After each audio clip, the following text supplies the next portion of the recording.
Hello and welcome to the first in our series of 5 sales webinars. Those of you not seen me before, my name's Tony Morris. I am Managing Director of the Sales Doctors. First of all, I've got a lot of people logging in now. Can everyone just quickly write into the chat room just to make sure you can hear me? Quickly write, just say yes or I can hear you, just so I know you're there, you're alive and it's clear. I'm not seeing anyone write in. That concerns me. Yeah, I can. Perfect, you can. Good. I just didn't have the right button. Awesome. So, those of you not worked with me before, my name is Tony Morris. I'm an international sales speaker. This is the first of our series of 5 webinars.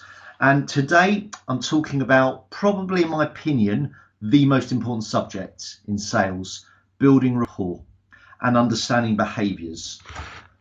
So the first thing I want to talk about is what actually is rapport.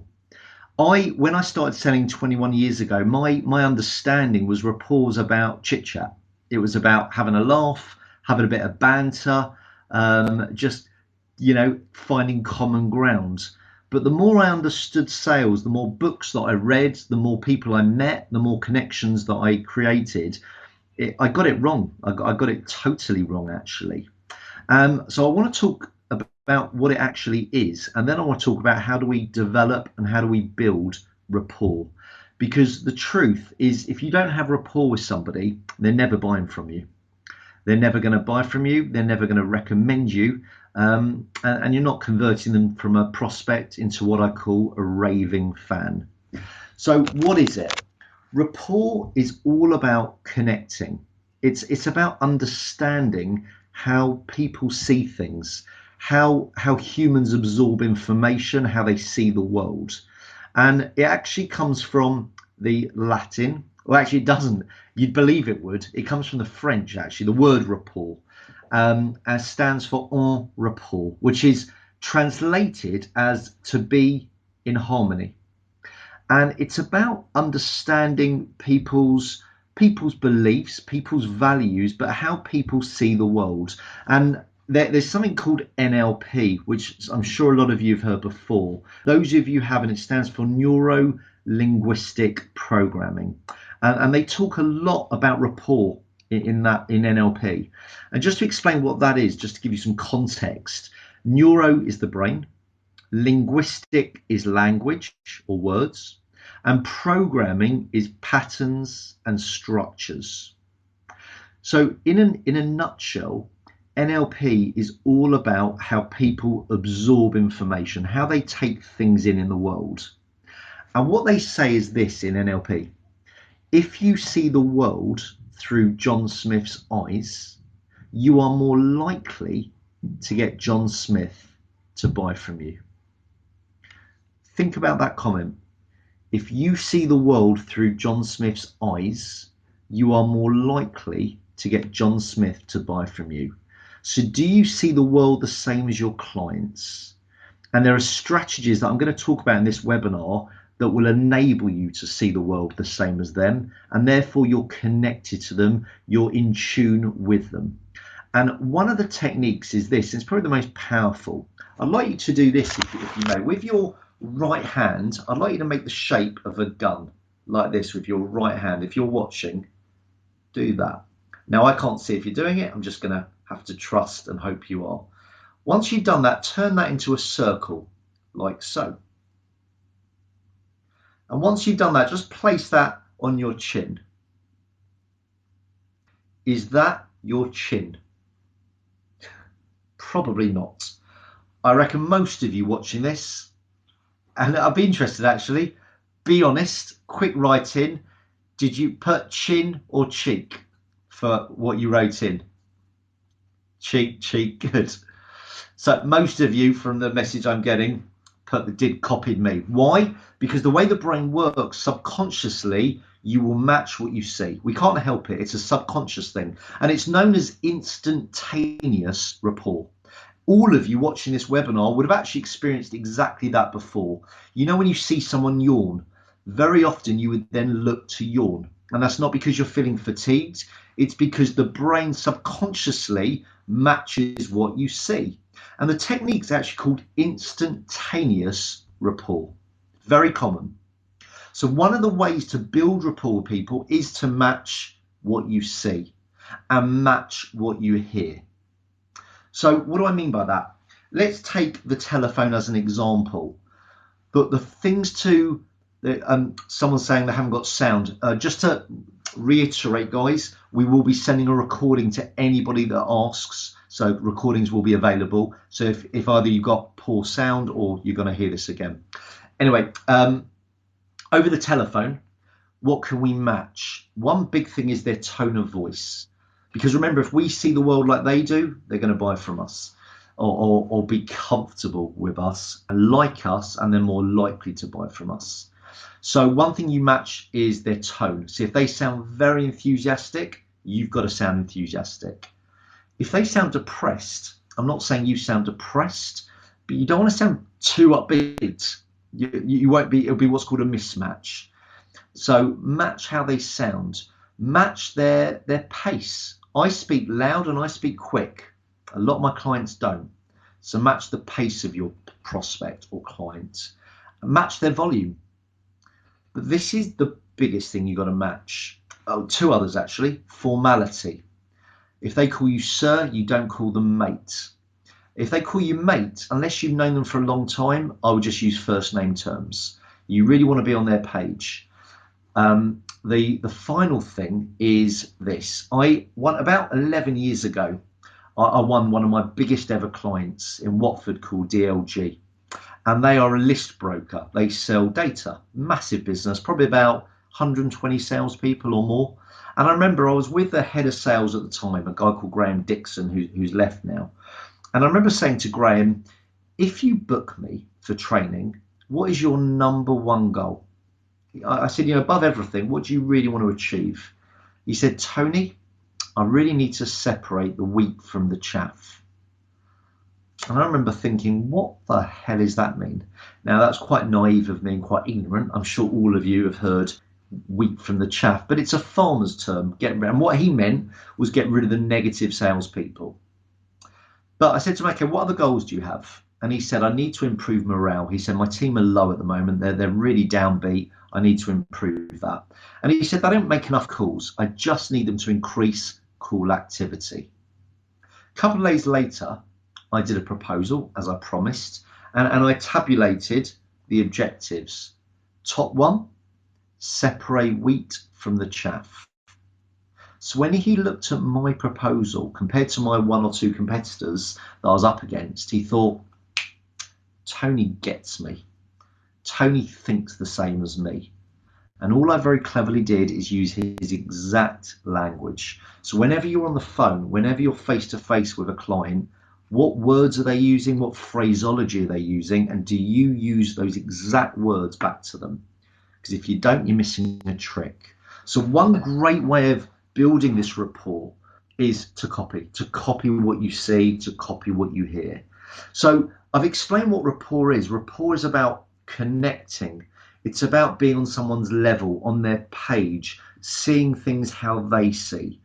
And the reason we want to build rapport with people is all about making them comfortable. Remember, if they're comfortable with you, they're going to like you. And if they like you, they're going to trust you, they're going to warm to you, and they are more likely to either buy from you or to recommend you to people they also like and trust. So how do we do this? So one way is to match and connect.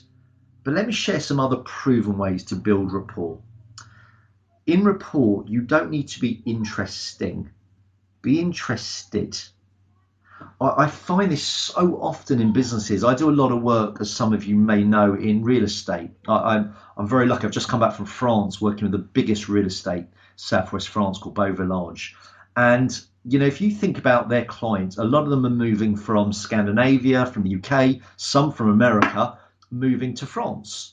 And the real agents, and there's 120 of them, the real estate agents, they take that phone call, they qualify what they're looking to spend, what their dream property looks like, when they're looking to come over to view, when they want to make the move. Is it a lifestyle? Is it a permanent move? And 80% is permanent. It's a lifestyle change. But what they don't question is the why. They don't find out, say, you know, I'm really pleased to take your call and thank you so much for choosing Beau Village to help you choose your dream home. But can I ask, what's the reason you're looking to move to France? Because they're going to tell you they're going through a life change. They've just got married. They've just got divorced. They've just had children. They've just changed jobs. They've just set up their own business. Their family are ill. Their friends have moved here. Something in their world's going on. And in their world, it's the biggest thing going on. But do they care?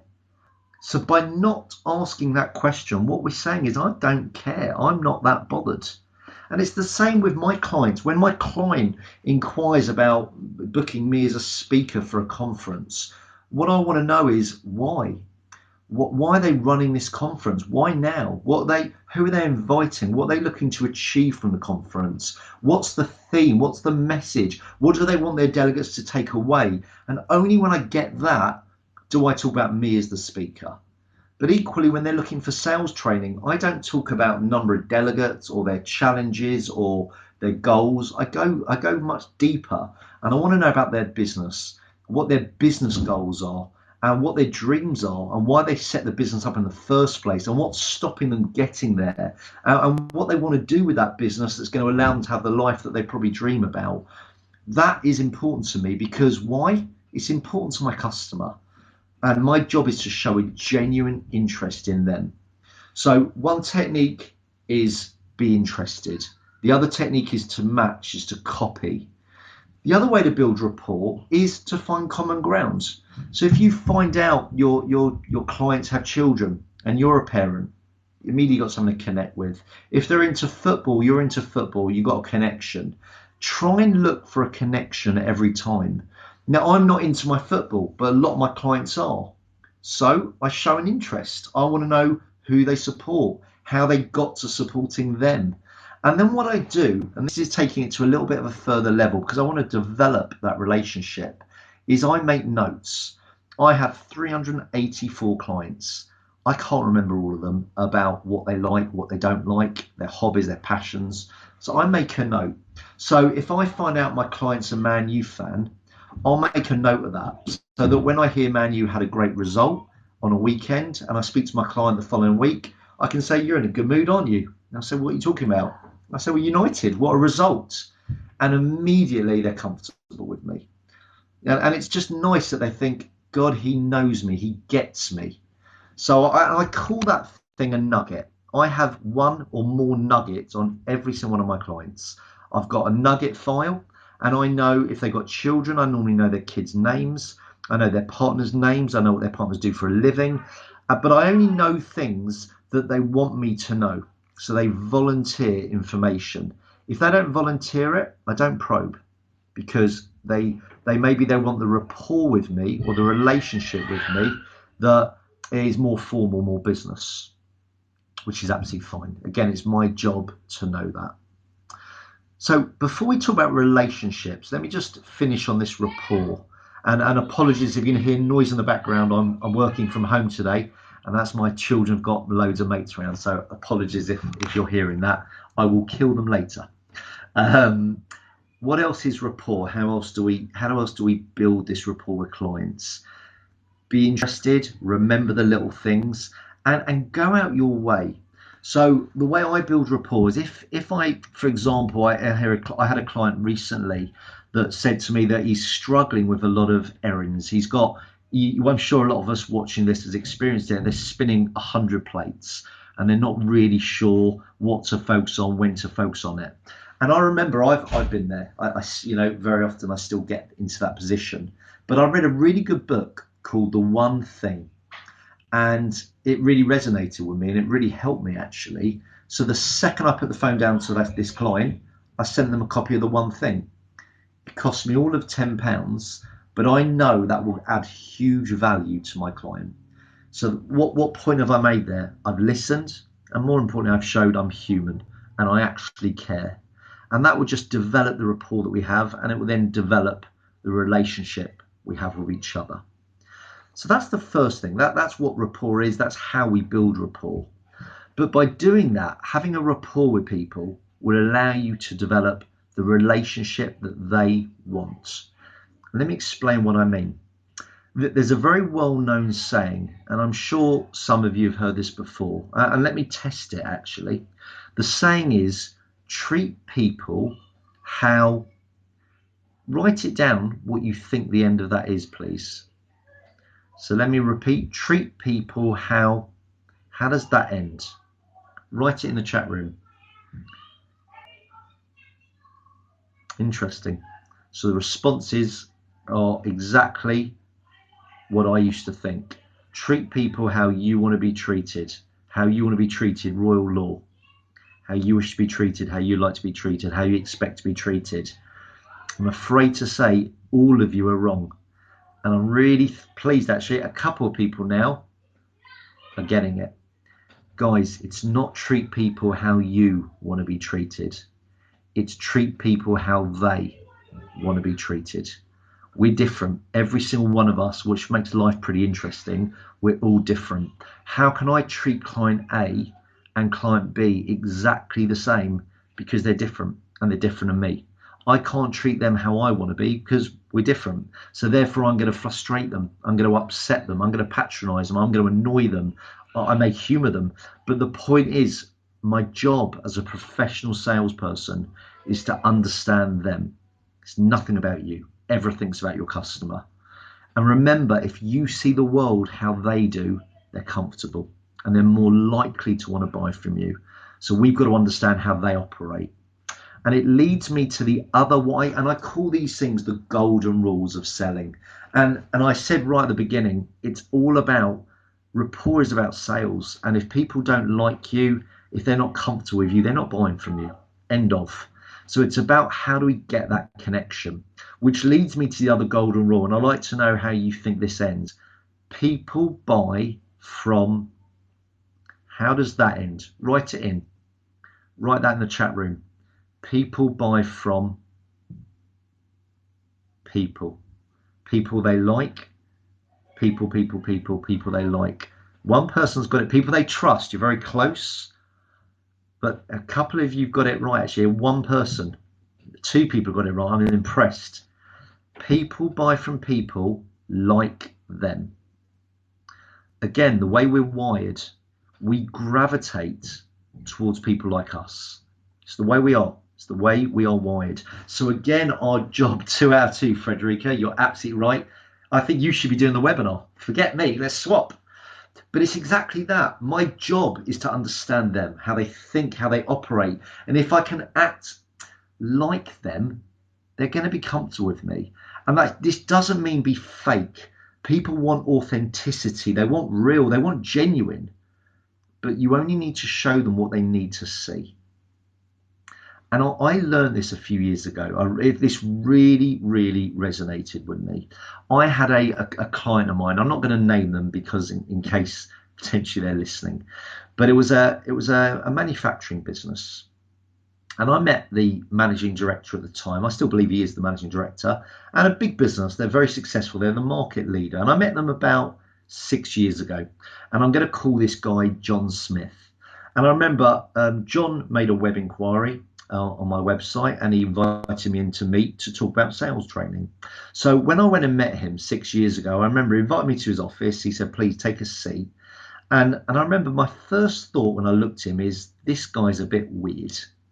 Do you ever get that? You see something, you think, a little bit odd. That's what I was thinking. And he said to me, Tony, what are you here to sell me? And I said, well, John, I'm not here to sell you anything. I want to know about your team. I'd like to understand about your challenges. And most importantly, John, I want to know about your business. I understand why you set it up and really what's preventing you from having the success maybe that you deserve. And I noticed he was married. He had a wedding ring on. So I thought, I want to try and build a bit of rapport, connect. I'm also married. So I said, tell me about you, John. And he said, what do you want to know? I said, well, I can see you're married. How long have you been married? He went, 4 years. Okay, I'm not going to push that. So I said to him, okay. And he said, well, Tony, can I ask you, what technology companies specifically in my field have you worked with? So luckily I had a case study. And I started explaining this case study, and he was saying, well, I'm going to stop you there. What were the KPIs they had in place when you did the training? I thought, I've been here about 2 minutes and he's asking me about KPIs. I thought, this guy hates me. I don't know what I've done, but I've really cheesed him off. But anyway, I knew my numbers and I knew the KPIs, so I answered the question. He said, good, what were their conversion rates? Cut a long story short, I was in and out that meeting in about 15, maximum 20 minutes. And my meetings normally are an hour or more. I really like to build a rapport with people and get a good understanding about them and their business and their challenges. And I remember I sat in the car reviewing the meeting and I thought, what did I do to John? Why did he get an immediate disliking of me? Why didn't we connect? And what did I miss? And I like to do that, by the way. I don't know if you do. I like to review. I love to reflect. And I couldn't really put my finger on it. I wasn't sure where I went wrong. So about 3 days later, I sent John a proposal, as I promised. And I followed up 2 days later, again, as I promised. And he was in a meeting. I followed up 2 days later, again, in a meeting. I then emailed him a couple of days later, no response. I then called him, no response. And now I was getting a bit frustrated because I invested time putting that proposal together. I invested time seeing him. And to be honest with you, I realized I wasn't going to win the business, but I wanted feedback. I'm always, if you work with me in the past, to me, you win and you learn. You never lose. So I was looking for feedback. And he finally sent me an email. So we're now about 2 weeks down the line. An email read, Tony, I'd like to go ahead with the training. He said, I'm going away on a conference for 3 days in Hungary. And when I get back, I'd like to set some objectives. John. That's all he put. And I remember thinking, I get it. His behavior is totally different to my behavior. See, when I take a supplier on, I like to talk to them. I like to like them. I need to connect with them. I need to not necessarily have common ground, but I like a bit of banter. I like a chit chat. I like a bit of fun.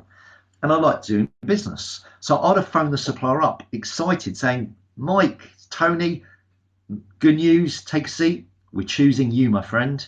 And we'd have high-fived on the phone. And we'd have had a chat about it. We'd probably met for a beer. We'd have spoken about exactly what I want from them. And I'd have set timescales. And I'd have, ultimately, I like to connect like a friendship. But John wasn't like that. Hence why he sent me an email, not a phone call.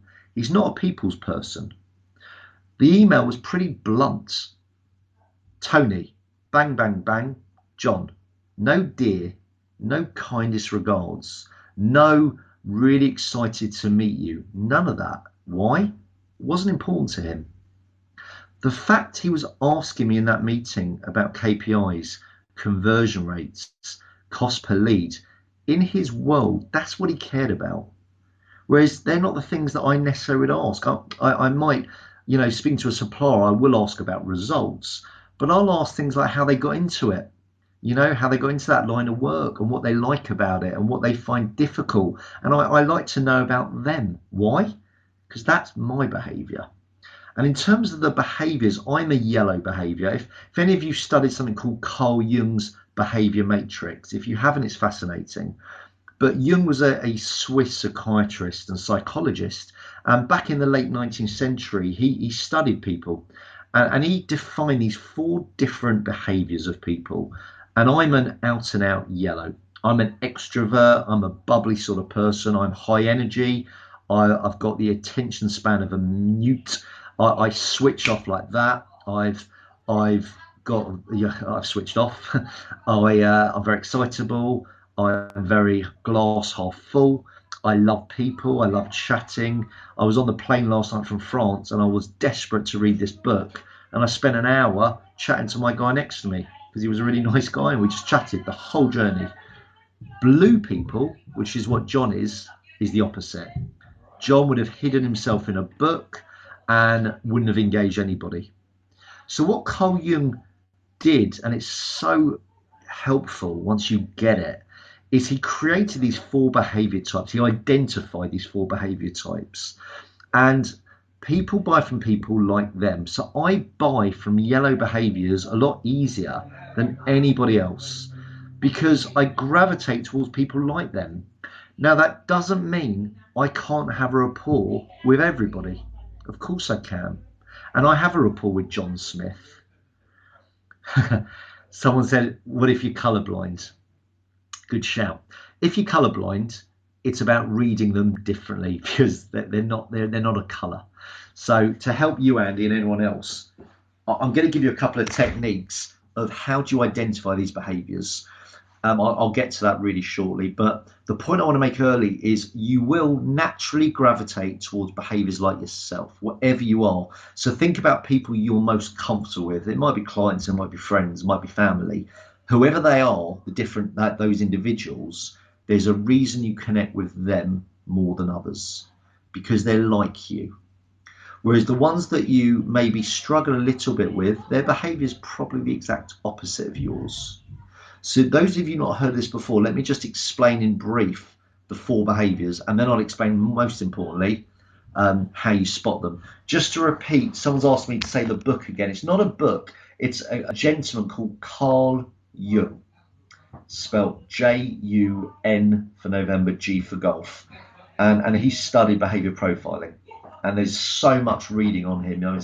You can spend months studying the guy and studying what he did. But I want to talk you through the 4 behaviours. The yellow behaviour, like me, is the extrovert. I've explained what they look like. High energy, extrovert, emotional, sensitive, wear their heart on their sleeve, warm, bubbly, loves a bit of banter, doesn't take life too seriously, etc. Green are, and the sort of jobs, by the way, yellows are attracted to, are things like anything to do with people, sales, recruitment, retail. They love being around people. Green behaviours are a little bit more quieter, a little bit more reserved. They need more reassurance. They're a bit more nervous. They're very polite. They're very courteous. They can be a bit apologetic. You'd imagine on the phone saying, I'm sorry to bother you. The sort of jobs that they're attracted to are things like HR, admin, PA, customer service. In properties, normally property management. So looking on, because they love service, they love to serve people, but they hate confrontation, they hate direct people, they hate any form of conflict. But they're very softly, nicely mannered, they're so likable, they always put others first. They're very considerate people. Then you have the blues, which is exactly what my client John is. Blues are very analytical. They're detail people. They're very slow to commit to anything, but they're the most loyal people you'll ever have on your side. So in a way, they're your best customers. John's been my client for about 6 years. He's never, as far as I'm aware, never looked elsewhere. Why? Because once they made a decision, they normally stick to it. But to sell to them is different. And the truth is, to sell to all these babies are different. One size doesn't fit all, which is why I said people buy from people like them. And you've got to treat them how they want to be treated. So blues, they love detail, they love evidence, they're very professional, they're very formal, they want to keep things blunt, they like bullet points, they love a graph, they love tables and pie charts and spreadsheets and data. They love data, they're very inquisitive. The final behaviour is you've got the reds. These are they're in, they're out. They're very confident. They're very knowledgeable. They're very intelligent. The blues are very intelligent, by the way. All of these behaviours have a level of intellect, but the reds are very driven. They're relentless. They're normally jobs that blues are attracted to are professionals. These are normally engineers, accountants, architects, techies, technical people, IT people. Reds, on the other hand, are normally leaders. They're normally managers, directors, MDs, business owners, entrepreneurs, and they're extremely driven. They can be quite stubborn. They can be appear quite rude and blunt. In their world, they're not rude, but in the Greens world, they're extremely rude. They're aggressive. They're arrogant. Whereas as a yellow, we view them as confident. And that's a really important point. If any of you manage a team, it's not just about how you treat people, it's how you're seen. So reds will be seen by their managers a certain way. Now the red team don't mind them. The yellow team, they respect them, they like them. The blues, they get them. The greens, not so much. The greens will struggle with the reds. Equally, the reds will struggle with the greens, because greens are quite indecisive. I was in France yesterday with this client, and we were doing this behaviour matrix, and I said to this lady, you know, are you indecisive? She went, I said, Louise, me think you are, love. And they don't even realise it. But ultimately, greens are indecisive. Reds are extremely decisive, and even if they've made the wrong decision, they'll stick by it. They're too proud to say otherwise. And they do, well, I say they take criticism-ish. But the big point here is to build the rapport, to really develop that relationship. You've got to know what you're dealing with. So let me just share some really good ways that I build relationships with my clients, and how other people build relationships. And it's taking things to another level. Yes, it's about the nugget, knowing little bits about them, but it's also about going that extra mile, doing the little things. So I have a Google alert set up for every single client of mine. If you've never heard of Google Alert, it's a game changer. So if you go to Google and type in Google Alerts, it's a filter system. And Google, you put your email in and you choose things you want to be alerted about. So I have all my clients, my 380 plus clients, in my Google Alerts. Any time they are mentioned on Google, I get alerted about it. So as an example, one of my clients recently, the operations director, left. I hadn't spoken to him for maybe 2 months, and I saw he'd left the position because they said blah blah has moved on to pastures new, and we're now looking to recruit an operations director. So the first thing I did is get in touch with him and find out where he's gone, and see how he is. And actually, he's delighted. He's got a great new opportunity. But I did that, A, because it showed I cared. B, there's a new opportunity for my business. C, I'm now trying to help that client recruit, because I partner with a sales recruitment firm who recruit ops people as well. So I've got them in, and when that ops director's in, probably got an opportunity to get in myself with them. So 4 things came out of it, and that was all on the back of a Google alert. And by having a Google alert, it shows your client you're in the know without doing much research, because you just get these emails pinged. I get probably 1 to 2 emails a day per client. So you can imagine my emails are, you know, like all of ours, constant ping, ping, ping, ping, ping.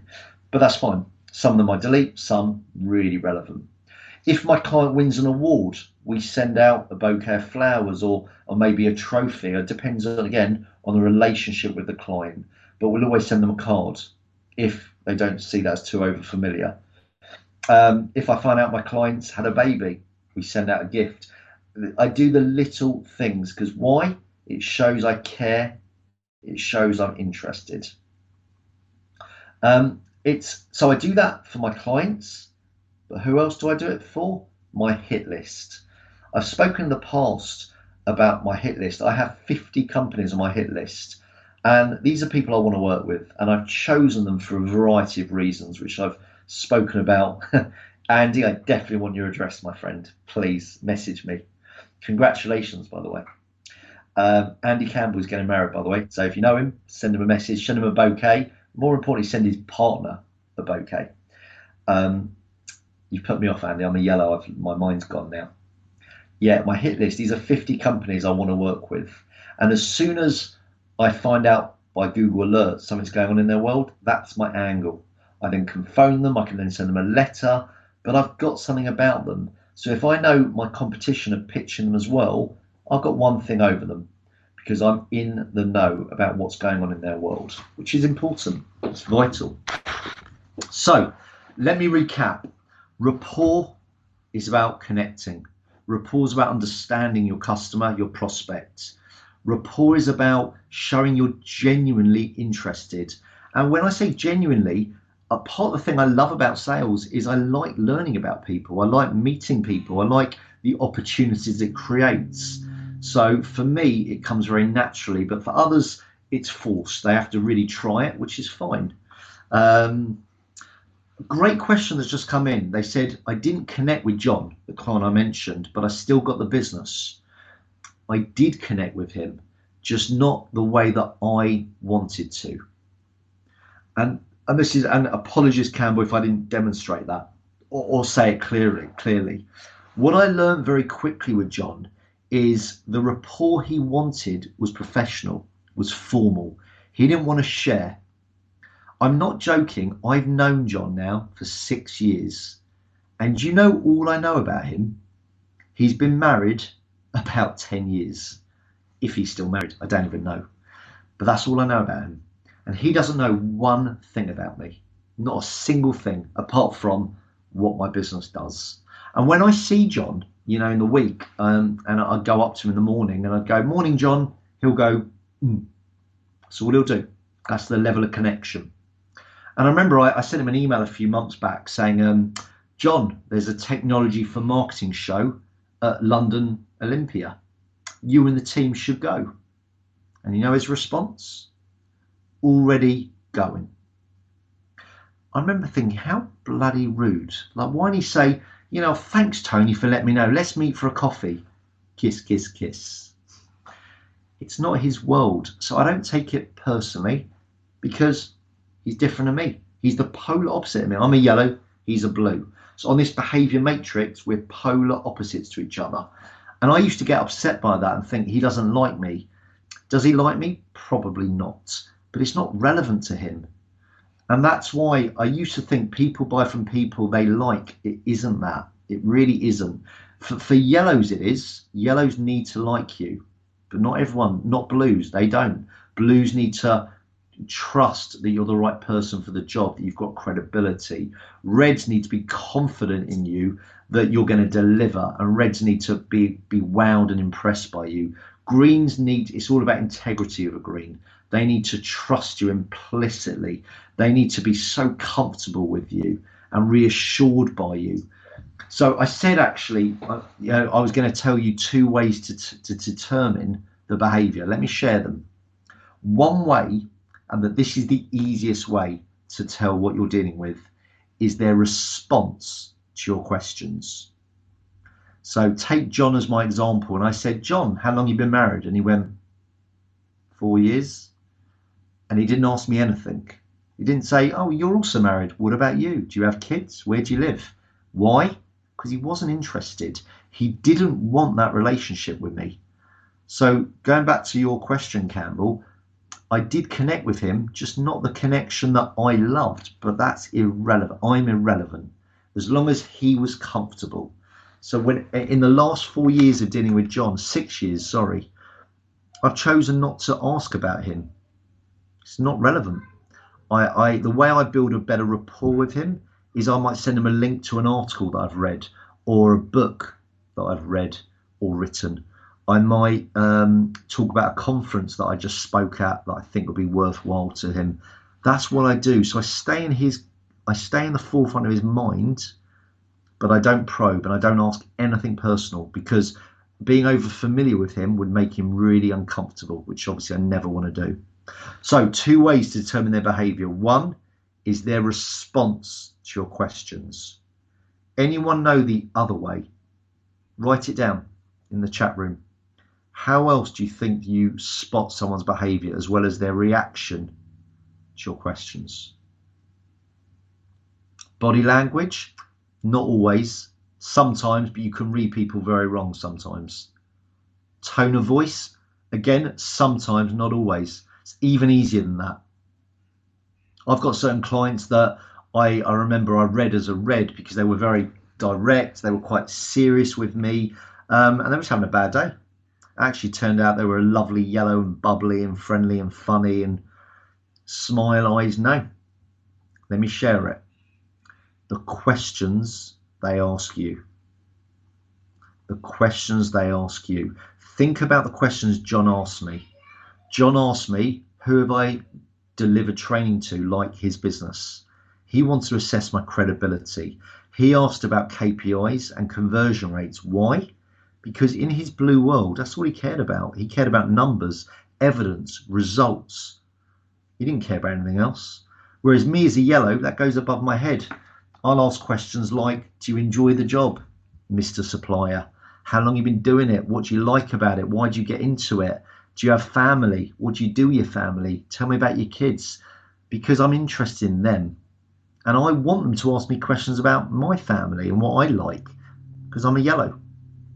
Greens, very different. Greens will ask different questions. Greens will ask things like, what if it goes wrong? What reassurances do I have? You know, can I have some referees, some case studies? They're a little bit more cautious, skeptical, a bit nervous. Reds will test you. They'll question you on your knowledge. And if you don't know something, you're out. Yeah, they'll be very direct. They'll be very straight to the point. And that's purely because they're testing. That's the way Reds operate. So it's the questions they ask and it's their responses to your questions. Once you do that, once you understand your customer, relate to them. And something that we do in my business, which I came up with and I really like it, it works for us, is we color code our clients. So all my clients are either red, yellow, green and blue. And we know that, so that we know if I've got a red client who phones in and my team are dealing with them, they're not going to say, you know, irrelevant things like, what's your plans for the weekend? Because the red will go, what's that got to do with you? You know, and they won't say to the blue, going anywhere on holiday? Because the blue will say, who are you? Why are you asking about my holiday? Whereas if it's a yellow behaviour, they would definitely ask, what's the weather like where you are? What are you up to over the weekend? They'll have that level of chit chat. So, in summary, there is no one size fits all. To build the right rapport and the right relationship with your customer, know who you're dealing with. Before we wrap up today, has anyone got any questions on anything that I've spoken about, or things that you're thinking about your clients now, or prospects you'd love to work with? Yeah, someone's just put a really good point that they've changed colours, and that's absolutely true. I was always yellow, and I was probably 90% yellow, you know. But as I've become a father, as I've become a business owner, I've become more red. I've probably become less tolerant of people. I've become more abrupt. My wife would say rude. I've got less time, less patience. So, and that's maybe as I've got a bit older, I don't know. But I'd say I'm an orange now. I'm a red yellow. But what you'll find, so you can change behaviours, colours, but what you'll find, it's very rare a red would ever become a green and a yellow would ever become a blue. It's very rare. I mean, if that happens, you might need to see a psychiatrist potentially. Question's been asked, for prospects, do you think it's always the case, or would you say in some colours tend to buy more from certain colours? Great question. In my experience, the same colour likes to buy from the same colour. So, and it's something we think about in our business. So one of my trainers is a blue, and we send him on meetings with other blue prospects. And that's a really big point. So the only time where, you know, sometimes you don't have that luxury, you haven't got the resource, you might have one salesperson in your business, so therefore, you know, you can't just meet the people with the same behavior as you. So that's all about being a chameleon. The best salespeople are the best chameleons. So the question asked is on LinkedIn, that is, for prospects, do you think it's possible to tell what colour they are by looking at their profile? Interesting question. Yes, I do actually. So on a LinkedIn profile, those who really show off about their awards or the number of books they've written or their status, more likely to be a red. Those who talk more about personal things to them, maybe their family, or they'll volunteer a lot of personal information, more likely to be yellow. And a green on LinkedIn are more likely to share things about how they've helped others, or how they've solved problems, or how they do charitable things, whether it's for charity or charitable things, helping others. And blues might share statistics on LinkedIn, facts, case studies, pie charts, things of that nature. So that's a really good thing to look out for. Great question, Christopher, or Chris, but I'm going to call you Christopher because that's how your name appears. Really, really good question. What other questions have you guys got for me?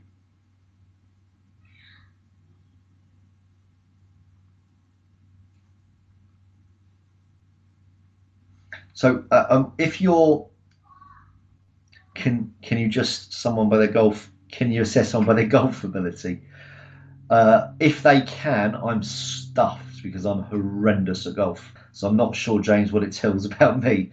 But I know that was aimed at me, pal. So thank you. But that's definitely a yellow question. Yellows like to have a bit of banter. So James, definitely a yellow. I think you can judge people quite. Sometimes you'll get it wrong, but now you're very aware of it. Those who've been listening to this, I see people now in behaviours in colours, and sometimes I know in 10 seconds what I'm dealing with. So I had this week when I was away, I had this guy came up to me, he said, Tony, thanks, James. He said, Tony, I'd love this training. You're the, I don't want to show off, but he said, one of the best trainings I've been on. Thank you. And he was really complimentary. And I said to him, you're a yellow, aren't you? He's like, how do you know? And I said, because yellows like to compliment. Yellows like to make others feel good about themselves, apart from James. So, and that was lovely. Whereas the blues of the group wouldn't have done that. Even if they enjoyed my session, they're just not like that. Blues might have come up to me and asked me questions about Carl Jung. They might have asked some more they did. They asked more detailed questions. You can see their minds still racing with certain things, and they like that. They'd have asked more. They'd be more inquisitive. Blues ask a lot of questions that they keep digging and digging, which is a great thing because they're genuinely interested and they want to keep learning. But it takes a bit longer for them to grasp an idea. Where do you learn about Jung? The question's asked. Google. The beauty of Google. Type in Carl Jung with a C, Carl Jung. You learn everything you want to know about him. There's books and books and books on him. There's actually a film, not on him. It was called Dangerous Something on Netflix, and it's about Jung and Sigmund Freud. But it was all about understanding behaviours. Really interesting. Okay, we've got a couple of minutes left before I summarise and finish. Just want to see if there's any more questions, but before we do that. There's been an opportunity, by the way, hopefully, as someone's asked, A Dangerous Method. Well done. That's the name of the film about Carl Jung. A Dangerous Method on Netflix. Really good film. Really good movie. Sorry, missed how the colours were researched. I'll be honest, Steve, I don't know. Hands up, I don't know. I know Jung, my understanding from the research I've done is it was the late 19th century where he conducted this research. And I know there's been a lot of, obviously, behaviour studies on the back of it. But the way you can look into it is just go on Google, type in Carl Jung's Behaviour Matrix. You'll read loads on it. You'll bore yourself senseless with it. And there's other behaviour profiling. You may have heard of DISC profiling, Myers-Briggs, who was a mother and daughter. But a lot of, my pleasure, Callum, but a lot of this research came originally from Jung. There's something called human metrics Jung typology test. Thank you, Darren, for sharing that. And you can probably, I assume that's the one you can actually do the test. It's something that we cover in our sales training. So if you ever come along to one of our workshops or something bespoke and you want more about that, we actually get you to identify your behaviour. We split you into groups with the same behaviour as you, and we get you to a really good exercise. And it's the feedback I get is incredible because it's people just get it. They start to see people in colours. Thanks, Andy. Really appreciate that shout out and recommendation. But once you understand how these people think, how they operate, only then can you behave like them. And more importantly, show them the side of you that they need to see. That's what this is about. Remember, guys, you see the world through their eyes, they're buying from you, or they are more likely to. There's a book called Matter of Heart. I'm not familiar, and I'll be buying that on Amazon as soon as I'm mentoring someone in 10 minutes. As soon as I finish that, I will be buying Matter of Heart, is the book that's been recommended to us. So thank you, Kat Campbell, for that. Guys, to wrap up, because I've got a mentee waiting for me in 5 minutes. I'm running a mentor session. Thank you, Abby. I'm really pleased you enjoyed it.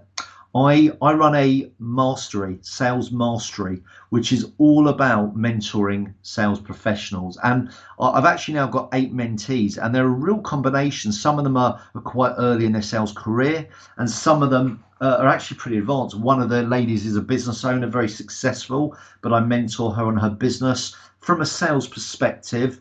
And one of them is actually a sales director. So again, very successful.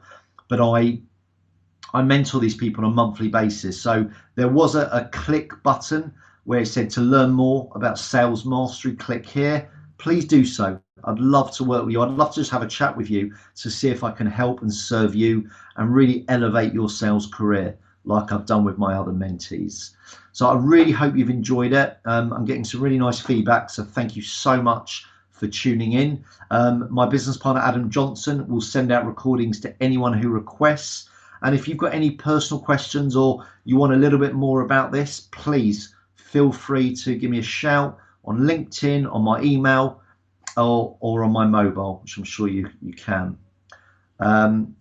So how to request it, just message on this and a recording will be sent to you. And please, there'll be an opportunity now straight after this to log straight in, or to register, for the next 4 webinars in the series. So if you enjoyed this, please tune in.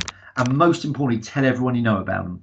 We want to grow this to be the most successful sales webinar of its kind. And as I'm sure you're seeing, everything I share is real life. I don't talk theory, it's practical. So you now got some really good takeaways to go to your clients or prospects with, to understand what their behavior is and to understand, therefore, how they want to be dealt with. So thank you once again for tuning in. Have an amazing, amazing weekend. I'd love to know what you get up to, because I'm a yellow. But if you're a blue, I know you're not going to tell me because you're not interested. But it's been an absolute pleasure as always. And I look forward to seeing you in our next webinar, which Adam's going to send you details to. It's in approximately a month's time, and they're always a month. Have a great weekend, James, too. Guys, have a great weekend. Matthew, you're a blue. But I don't know if you're a real blue, because real blues don't tell others that they're blue. Then I'll let you think about that. But guys, thank you so much for logging in, and I hope to see you next time. Over and out.